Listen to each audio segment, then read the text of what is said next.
Voici la vidéo de présentation de l'Asus PadPhone Infinity. Donc en fait il s'agit d'un smartphone un petit peu spécial.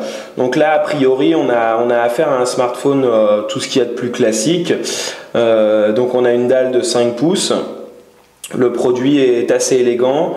On peut voir qu'à l'arrière, voilà, on a un revêtement un petit peu acier brossé aluminium qui est plutôt agréable. Bon, tout de suite on remarque qu'il y a déjà quelques rayures après une petite semaine de test. Donc c'est vrai qu'il va falloir être assez soigneux avec ce terminal. En façade, il y a également, voilà, là je ne sais pas si vous voyez une petite rayure. Bon, elle n'est pas de notre fait, mais c'est une preuve quand même que voilà, que l'écran est pas forcément ce qui se fait de plus résistant actuellement sur le marché. Même si nous on l'a testé avec des clés et qu'au final il s'avère plutôt robuste. Donc c'est un produit plutôt haut de gamme qui tourne sous Android 4.1.2. On a à l'arrière un appareil photo qui affiche tout de même une résolution de 13 millions de pixels, donc c'est assez rare sur le marché pour être souligné. On trouve également un flash LED. Les tranches sont plutôt fines. On trouve ici le port pour la micro SIM. Au sommet, la prise jack. Sur le côté, ici, le haut-parleur. Donc un emplacement qui est plutôt judicieux, je dirais, pour le haut-parleur, ou du moins qui est mieux que s'il se trouvait en bas ici. On a le bouton d'alimentation, les touches pour le volume, ici le connecteur pour le chargeur. Donc voilà, on est sur une configuration assez classique. Quand je vous disais que le terminal est un petit peu original et un petit peu hybride, c'est-à-dire qu'en fait il va être disponible avec cette tablette-ci. Voilà, donc en fait c'est une tablette 10,1 pouces qui est tout ce qu'il y a de plus classique. Et en fait cette tablette ne fonctionne pas toute seule, mais regardez à l'arrière, voilà, elle dispose en fait d'un emplacement pour venir plugger le téléphone. Donc je vais faire tout de suite la démonstration.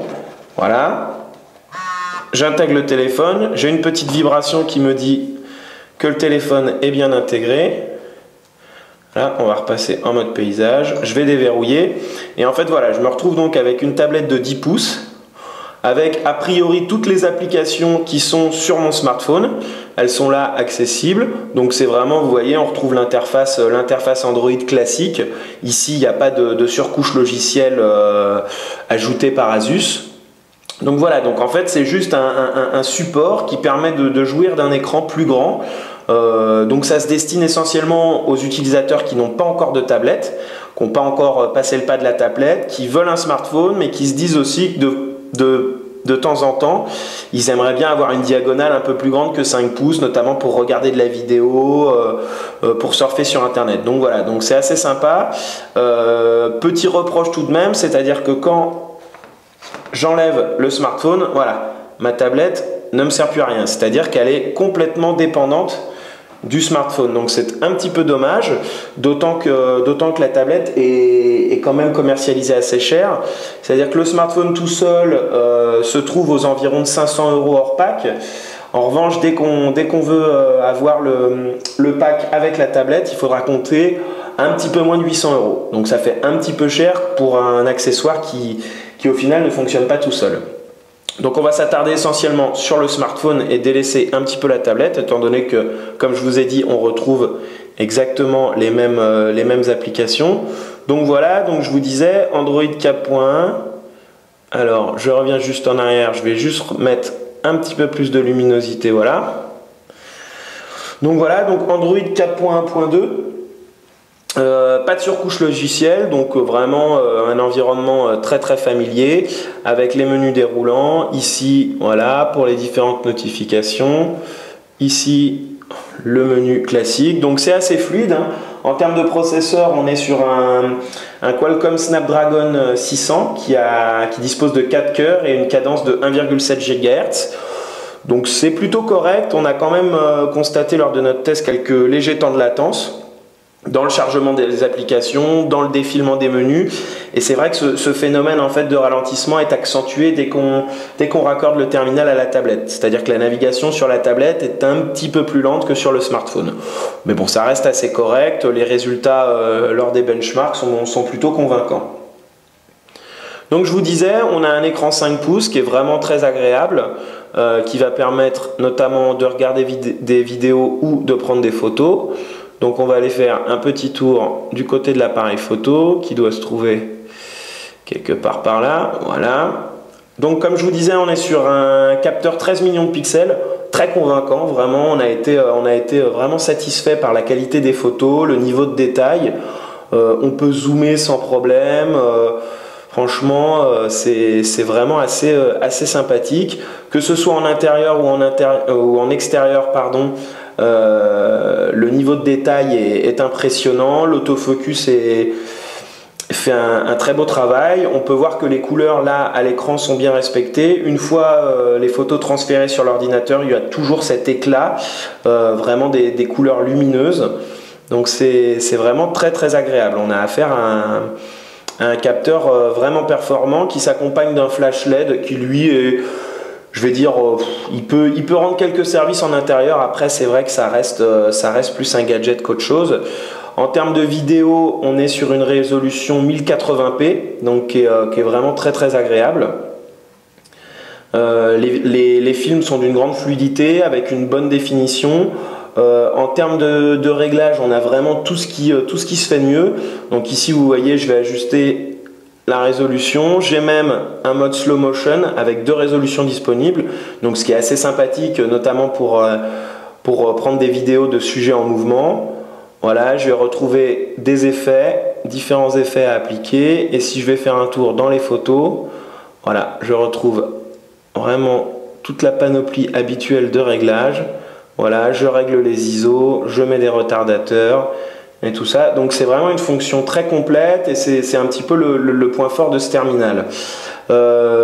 Pour la musique, c'est un petit peu plus basique vu que il y a uniquement l'application Play Music qui est installée d'origine. C'est vrai qu'on aurait apprécié une fonction made in Asus pour gérer la musique. Le rendu est correct, le haut-parleur qui est ici délivre un son je dirais assez harmonieux tant que vous poussez pas trop le volume. En revanche, il y a un petit problème, c'est que pour stocker vos chansons, donc vous disposez de 32 Go de mémoire interne, malheureusement aucun port d'extension n'est prévu. Donc c'est-à-dire qu'il faudra vraiment se contenter de cette mémoire interne et au-delà, malheureusement, il n'y a pas de solution. Donc je vous disais, il n'y a pas de surcouche logicielle sur ce Asus PadPhone Infinity. Toutefois, le constructeur a intégré quelques logiciels maison. Donc ici Supernote qui est un système de prise de notes intelligente qui est vraiment très bien fait. Il y a plein d'options, on peut faire des dessins, enregistrer, transférer. C'est vraiment ça nous a séduit, c'est très complet. On a également pour la photo, voilà, donc 2 petits logiciels assez sympathiques. Donc là on est dans Asus Story. Voilà, on va tout passer. Voilà, et en fait Asus Story, c'est-à-dire que vous allez sélectionner des photos et ça va vous créer des albums. Voilà, vous allez pouvoir déplacer les photos, les redimensionner, enregistrer ces albums, les partager, voire même les imprimer carrément chez vous sur papier photo. Donc vraiment très sympa, très ludique. Qu'est-ce qu'on a d'autre? Asus Studio ici. Donc Asus Studio qui est voilà, qui a planté. Donc Asus Studio qui est en fait un logiciel de retouche photo. Voilà, par exemple, je vais sélectionner cette photo là, je vais passer en paysage. Voilà, et là j'ai toutes mes petites infos en bas. Voilà, donc avec la baguette magique, je vais pouvoir ajouter un effet. Voilà, ici. Ça c'est plus pour les visages, mais voilà, je peux rajouter du halo. Là si je veux, je vais pouvoir dessiner, faire des traits. Voilà, donc c'est vraiment très complet. C'est pas uniquement la petite fonction gadget qu'on a pu voir sur d'autres terminaux. C'est vraiment deux solutions qui sont vraiment pertinentes.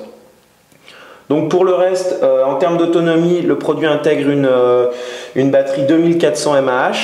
Donc c'est une batterie assez correcte au final, elle s'est révélée performante que ce soit en vidéo, en usage mixte. Vous pourrez facilement tenir une journée et si vraiment vous faites attention à votre consommation, vous pourrez quasiment vous passer de chargeur durant 2 petites journées. Notez qu'à l'intérieur de la tablette, il y a également une batterie qui est un modèle beaucoup plus conséquent vu que c'est un modèle 5000 mAh. Ce qui fait que quand vous raccordez le terminal à la tablette, vous pouvez tenir très facilement 2 jours, voire 3 jours sans recharger l'accessoire. En termes de connectique, le PadPhone Infinity est très complet. Donc on est sur un produit qui est compatible à la fois 4G, bien évidemment Wi-Fi, mais également NFC et DLNA pour l'échange de contenu sans contact. Donc voilà, donc on a un produit qui est quand même très bien finalisé. C'est une très bonne surprise. Bon, c'est vrai qu'Asus est en net progrès depuis ses débuts et son arrivée sur le marché français et européen. Mais ici, c'est vrai que le constructeur livre un produit assez intéressant. Le smartphone en lui-même est très agréable, très performant, notamment en photo. Le processeur, bon, il y a quelques petits temps de latence, mais ça reste quand même dans la moyenne globale. Le prix 500 €, c'est vrai qu'on est sur un prix assez haut de gamme, mais au final les performances le sont aussi, donc c'est plutôt justifié. On apprécie bien évidemment la possibilité de raccorder ce terminal à un accessoire tablette. En revanche, c'est ce que je vous disais tout à l'heure, c'est un petit peu dommage de devoir rajouter près de 300 € pour un accessoire qui au final est vraiment ultra dépendant de ce smartphone. Donc voilà, donc c'est vrai qu'au final ça fait un appareil complet à près de 700 €. Quand on compare une tablette plus un smartphone, on arrive généralement au-delà de ça, surtout avec ce type de performance. Donc voilà, au final c'est un produit je pense qui peut séduire et qui peut trouver sa clientèle, notamment chez des utilisateurs qui n'ont pas encore sauté le pas de la tablette tactile.